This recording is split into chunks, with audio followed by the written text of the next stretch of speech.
Hello students. स्वागत है आप सभी का वोल्केनो आईएएस के इस प्लेटफॉर्म पे। स्टूडेंट्स, अगर हम बात करें इस लेक्चर की तो ये हमारा डेली करंट अफेयर का डिस्कशन लेक्चर है, जिसके अंदर हम इम्पोर्टेंट जो करंट अफेयर्स के जो टॉपिक होते हैं उनसे रिलेटेड जो इम्पोर्टेंट फैक्ट्स हैं उनको यहाँ पे डिस्कस करते हैं। क्योंकि स्टूडेंट्स यूपीएससी के प्रीलिम्स के एग्ज़ाम के अंदर आपको इम्पोर्टेंट फैक्ट्स हैं उन्हीं को स्टेटमेंट में आपसे पूछ लिया जाता है। तो आप देखिए कि आपको जो भी कोई टॉपिक है, कोई न्यूज़ है, उसके बारे में जो इम्पोर्टेंट फैक्ट्स हैं उनके बारे में पता होना चाहिए। तो स्टूडेंट्स, आज का जो करंट अफेयर का जो डिस्कशन है उसे हम स्टार्ट करते हैं। फर्स्ट टॉपिक की अगर हम बात करें, हमारे ऑनरेबल सुप्रीम कोर्ट के द्वारा रिसेंटली अपने एक ऑर्डर के अंदर, अपने एक जजमेंट के अंदर ये बात बोली गई कि अगर कॉलेजियम सिस्टम के द्वारा किसी भी एक पर्सन को सूटेबल कैंडिडेट के रूप में रिकमेंड किया गया है तो आप कॉलेजियम सिस्टम को नहीं बोल सकते कि आप उसको रिकंसीडर कीजिए। मींस कॉलेजियम सिस्टम के द्वारा किसी भी एक कैंडिडेट को सूटेबल कैंडिडेट के रूप में नॉमिनेट किया गया है तो उसका जुडिशियल रिव्यू नहीं हो सकता है। आप कॉलेजियम सिस्टम को नहीं कह सकते कि अपने डिसीजन को आप यहाँ पे रिकंसीडर कीजिए। अगर हम बात करें स्टूडेंट्स कॉलेजियम सिस्टम की, तो कॉलेजियम सिस्टम बेसिकली एक प्रोसीजर है जिसके थ्रू यहाँ पे हमारे जो जज हैं उनको रिकमेंड किया जाता है और फिर उनको अपॉइंट किया जाता है हमारे प्रेसिडेंट के द्वारा। अभी कॉलेजियम सिस्टम की बात करें तो ये जो डिफरेंट डिफरेंट हमारे केस हैं, 1982 के समय एक केस आया था, एसपी गुप्ता केस, जिसको फर्स्ट जज केस बोलते हैं। फिर सेकंड जज केस आया 93-94 के समय में, और 98 के समय में थर्ड जज केस आया। तो इन तीनों जज केस के थ्रू बेसिकली हमारा जो कॉलेजियम सिस्टम है वो इवोल्व हुआ है, वो चेंज हुआ है। अगर हम बात करें फोर्थ जज केस के रूप में, एनजीएसी गवर्नमेंट के द्वारा लाया गया, बट हमारे ऑनरेबल सुप्रीम कोर्ट ने माना कि एनजीएसी बेसिकली हमारी इंडिपेंडेंस ऑफ जुडिशरी को हार्म करता है, तो इस वजह से इसको नल एंड वॉइड डिक्लेयर कर दिया गया हमारी ऑनरेबल सुप्रीम कोर्ट के द्वारा। स्टूडेंट्स, अगर हम बात करें किसी भी एक कैंडिडेट को अगर सूटेबल कैंडिडेट के रूप में रिकमेंड किया गया है तो उसका जुडिशियल रिव्यू नहीं हो सकता है। ये स्टेटमेंट आपको पता होना चाहिए, क्योंकि इसी तरीके से स्टेटमेंट पूछ लिया जाएगा यूपीएससी के द्वारा प्रीलिम्स के एग्जाम के अंदर।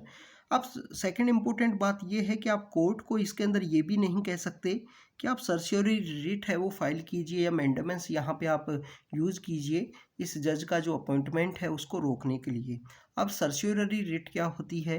सर्शियरी रिट बेसिकली हाई कोर्ट के द्वारा, कोई भी एक लेवल के अंदर हाई कोर्ट है, यहाँ पे हम लेवल के अकॉर्डिंग हाई कोर्ट की बात कर रहे हैं, कोई स्टेट के हाई कोर्ट की नहीं बात कर रहे हैं। जैसे आप देखिए कि सुप्रीम कोर्ट के द्वारा हाई कोर्ट को कहा जा सकता है, हाई कोर्ट के द्वारा जो डिस्ट्रिक्ट कोर्ट होते हैं उनको कहा जा सकता है। तो इस तरीके से जो लेवल के अंदर जो हाई कोर्ट है उसके द्वारा किसी भी एक जो लोअर कोर्ट है उसको कहा जा सकता है कि आप अपना ये जो केस है ये काफ़ी समय से आपके पास पेंडिंग है, तो आप इसको ट्रांसफ़र कीजिए। तो ये सर्शियरी रिट इस वजह से फाइल की जाती है। ऐसे ही मेंडेमेंस रिट है। तो ये जो रिट्स हैं इन रिट्स को नहीं यूज किया जा सकता। अगर हम बात करें स्टूडेंट्स इन रिट्स की, आर्टिकल 32 के अंदर जो हमारी फंडामेंटल राइट है, राइट टू कॉन्स्टिट्यूशनल रेमेडी भी हैं, उनके अंदर इन रिट्स को डिफाइन किया गया है। इस ऑर्डर के अंदर स्टूडेंट सुप्रीम कोर्ट के द्वारा एलिजिबिलिटी एंड द सूटेबिलिटी की बात की गई है। तो हाई कोर्ट का जो जज बनने के लिए जो एलिजिबिलिटी है वो आर्टिकल 217 के अंदर डिफाइन किया गया है। आर्टिकल 217 के अंदर बताया गया है कि अगर आपने हाई कोर्ट के अंदर आप 5 साल या उससे अधिक बैरिस्टर रहे हों, इंडिया के सिटीजन हों, या 10 साल के रूप में आपने हाई कोर्ट के एक वकील के रूप में काम किया है, तो आपको यहाँ पे हाई कोर्ट के जज है उसके रूप में आपको एलिवेट किया जा सकता है, नॉमिनेट किया जा सकता है। तो स्टूडेंट्स, जुडिशरी से रिलेटेड जो भी इम्पोर्टेंट फैक्ट्स हैं उनके बारे में आपको पता होना चाहिए। अगर आपको नहीं पता है तो जाके एक बार रीड ज़रूर कीजिए जुडिशरी से रिलेटेड जो चैप्टर है कि कितनी एज है। हाई कोर्ट के जज की मैक्सिमम एज 62 एज है, तो ये भी आपको पता होना चाहिए कि 62 की एज तक ये ऑफिस के अंदर बने रह सकते हैं। अपॉइंट किसके द्वारा किया जाता है? प्रेसिडेंट के द्वारा। सैलरी कहाँ से लेते हैं? क्या स्टेट के कंसोलिडेट फंड से लेते हैं, या अगर हम बात करें सेंटर के कंसोलिडेट फंड से ये अपनी सैलरी लेते हैं? तो इसके बारे में आपको ज़रूर पता होना चाहिए। नहीं पता है तो फैक्ट्स को याद कीजिए, दोबारा से जाके एक बार रीड ज़रूर कीजिए। स्टूडेंट्स, अगर हम बात करें नेक्स्ट टॉपिक की, नेक्स्ट टॉपिक है आईआईपी इंडेक्स के बारे में। आईआईपी इंडेक्स बेसिकली वो इंडेक्स है जिसके थ्रू एक टाइम पीरियड के अंदर हमारा जो पिछला इंडेक्स है या नेक्स्ट इंडेक्स है, उस टाइम पीरियड के अंदर कैसे हमारे इंडस्ट्रियल प्रोडक्शन के अंदर चेंज आया है, क्या इंडस्ट्रियल प्रोडक्शन इंक्रीज हुआ है या डिक्रीज हुआ है, उसकी यहाँ पे बात की गई है। जैसे आप देखिएगा आईआईपी इंडेक्स के अंदर बताया गया है कि इंडस्ट्रियल आउटपुट राइज किया गया है मॉडरेट से 4.3%, ये यहाँ पे इंडस्ट्रियल आउटपुट है वो रेज हुआ है।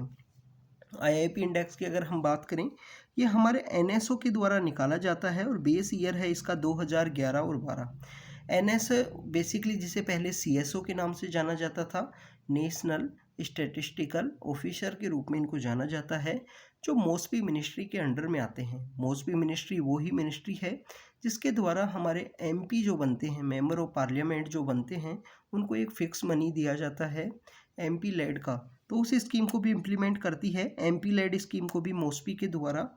स्टूडेंट्स अगर हम बात करें मॉस्पी मिनिस्ट्री के द्वारा ही इसको पब्लिश किया जाता है, बेस ईयर 2011-12 है।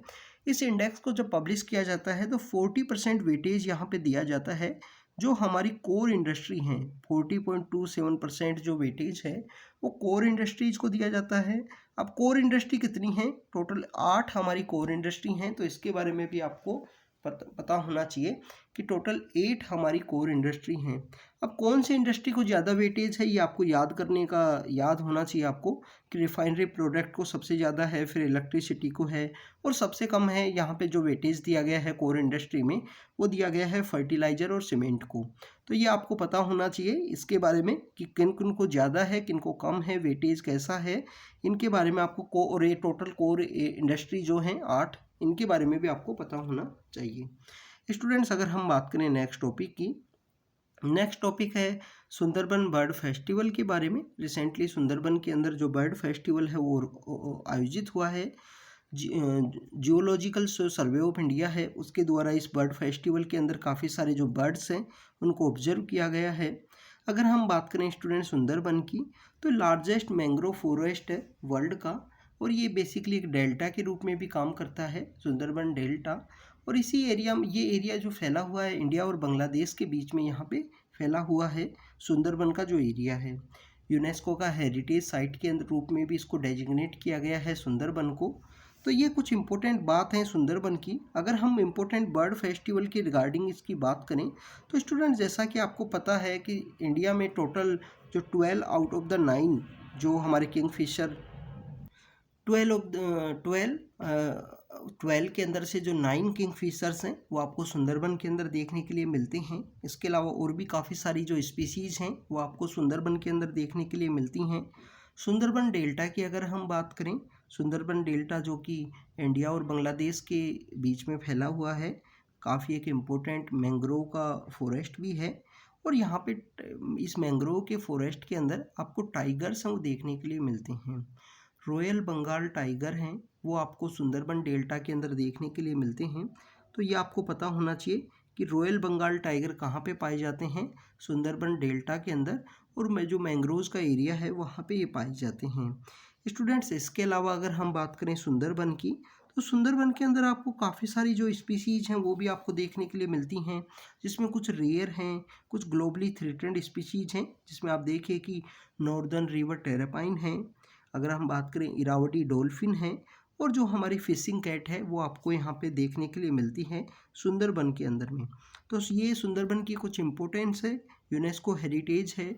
रॉयल बंगाल टाइगर वहाँ पे देखने के लिए मिलता है मैंग्रोव्स के एरिया के अंदर, और मैंग्रोव्स का ये एरिया है जो फैला हुआ है इंडिया और बांग्लादेश के बीच में। अगर हम बात करें स्टूडेंट्स नेक्स्ट टॉपिक की, नेक्स्ट टॉपिक है जम्मू एंड कश्मीर के अंदर जो लिथियम है वो यहाँ पे पाया गया है, तो इस वजह से ये टॉपिक न्यूज़ के अंदर है। अब ये जियोलॉजिकल जो सर्वे ऑफ इंडिया है, जो हमारा जियोलॉजिकल सर्वे ऑफ इंडिया है, उसके द्वारा बताया गया है कि लिथियम आयन है, लिथियम का जो डिपॉजिट है वो जम्मू कश्मीर का जो एरिया है वहाँ पे हमको देखने के लिए मिला है। ये बेसिकली सलाल हेमाना नाम का जो एरिया है, सलाल हेमाना, जो कि रियासी डिस्ट्रिक्ट जो है उसके अंदर ही पाया गया है ये जो डिपॉजिट है लिथियम का। अब सबसे पहले आपको लिथियम के बारे में पता होना चाहिए। लिथियम स्टूडेंट्स एक गुड कंडक्टर होता है इलेक्ट्रिसिटी का, और इसको वाइट मेटल के रूप में या वाइट गोल्ड के रूप में भी जाना जाता है। जो वाइट मेटल या वाइट गोल्ड होता है उसके रूप में भी इसको जाना जाता है। बेसिकली जो बैटरी इंडस्ट्री है, जो हमारी बैटरीज हैं, स्मार्टफोन्स हैं, लैपटॉप्स हैं या इलेक्ट्रिकल कार हैं, जो प्रेजेंट समय में क्लाइमेट चेंज की वजह से काफ़ी ज़्यादा इम्पोर्टेंट हैं, और हमारी सभी जो कार की मैन्युफैक्चरिंग कंपनीज हैं जिन्होंने अपनी इलेक्ट्रिकल जो व्हीकल हैं उसको लॉन्च किया है, तो उनके बेसिकली मैन्युफैक्चरिंग के अंदर इसको यूज किया जाता है लिथियम को। स्टूडेंट्स, आपको लिथियम ट्राइंगल के बारे में भी पता होना चाहिए। लिथियम ट्राइंगल जो कि बेसिकली लैटिन अमेरिका के अंदर पाया जाता है। लैटिन अमेरिका के 3 कंट्री हैं, याद करने का तरीका है A, B and C। Argentina, Bolivia and Chile. Argentina, Bolivia and Chile, ये 3 कंट्री ऐसे हैं जहाँ पे लिथियम पाया जाता है और इसको लिथियम ट्राइंगल के रूप से भी जानते हैं। स्टूडेंट्स, लिथियम काफ़ी हाईली रिएक्टिव है, फ्लेमेबल है। इसकी वजह से इसको ऑयल के अंदर, जो मिनरल ऑयल होता है उसके अंदर इसको स्टोर किया जाता है, उसके अंदर इसको स्टोर करके रखा जाता है। अगर हम बात करें रिजर्व्स की, लिथियम का जो रिजर्व है वो सबसे ज़्यादा चिली के अंदर हैं, फिर ऑस्ट्रेलिया के अंदर हैं, फिर अर्जेंटीना के अंदर हैं। तो लिथियम ओर के लिए जो इंडिया है ऑस्ट्रेलिया और अर्जेंटीना के ऊपर डिपेंडेंट है। इसके अलावा इंडिया यहाँ पे इंपोर्ट के लिए डिपेंडेंट है। जो लिथियम है, निकल है, कोबाल्ट है, ये भी यहाँ पे जो सपोर्टिव मेटल्स के रूप में आपको लिथियम के साथ देखने के लिए मिलते हैं। इंडिया में जो रियासी डिस्ट्रिक्ट है, जिसका सलाल हेमाना नाम की जो जगह है जम्मू एंड कश्मीर में, ये आपको जम्मू रीजन के अंदर देखने के लिए मिलता है। जम्मू एंड कश्मीर में जो उधमपुर डिस्ट्रिक्ट है उसी के पास लोकेटेड है रियासी डिस्ट्रिक्ट। तो उधमपुर का आपने नाम ज़रूर सुना होगा, तो वहाँ पे लोकेटेड है रियासी डिस्ट्रिक्ट। तो आपको जो ये इंडिया के अंदर जो लिथियम जो मिला है वो बेसिकली यहाँ पे जो दूसरे मेटल्स हैं उनके साथ आपको देखने के लिए मिला है। इसके अलावा स्टूडेंट्स, अगर हम बात करें इंडिया के अंदर, तो इंडिया के अंदर जो मांड्या डिस्ट्रिक्ट है कर्नाटक के अंदर, मांड्या नाम का डिस्ट्रिक्ट है कर्नाटक के अंदर, तो वहाँ भी आपको जो लिथियम है वो देखने के लिए मिलता है। इसके अगर रिजर्व की बात करें तो राजस्थान के अंदर भी बात की गई है कि राजस्थान के अंदर भी इसके काफ़ी रिजर्व हैं लिथियम के। तो स्टूडेंट्स, ये लिथियम डिपॉजिट्स की बात की गई है। इंडिया के द्वारा कुछ यहाँ पे जो प्रोजेक्ट्स हैं वो अर्जेंटीना के अंदर भी स्टार्ट किए गए हैं लिथियम के एक्सप्लोरेशन से रिलेटेड।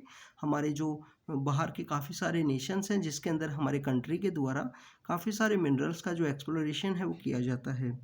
तो स्टूडेंट्स, ये लिथियम के बारे में था। रिचार्ज और जो हमारी रिचार्जेबल जो बैटरीज होती हैं उनके अंदर यूज किया जाता है, तो उसके मैन्युफैक्चर हब के रूप में इंडिया यहाँ पे इमर्ज हो सकता है, उसको बूस्ट मिल सकता है। जो स्मार्टफोन, लैपटॉप और इलेक्ट्रिकल कार एंड व्हीकल के लिए जो बैटरी हैं उसके यूज में, उसके प्रोडक्शन में बूस्ट मिल सकता है इंडिया के अंदर। हमने सुंदरबन बर्ड फेस्टिवल के बारे में देखा, वहाँ पर डिफरेंट टाइप की जो बर्ड्स हैं वो देखने के लिए मिली हैं।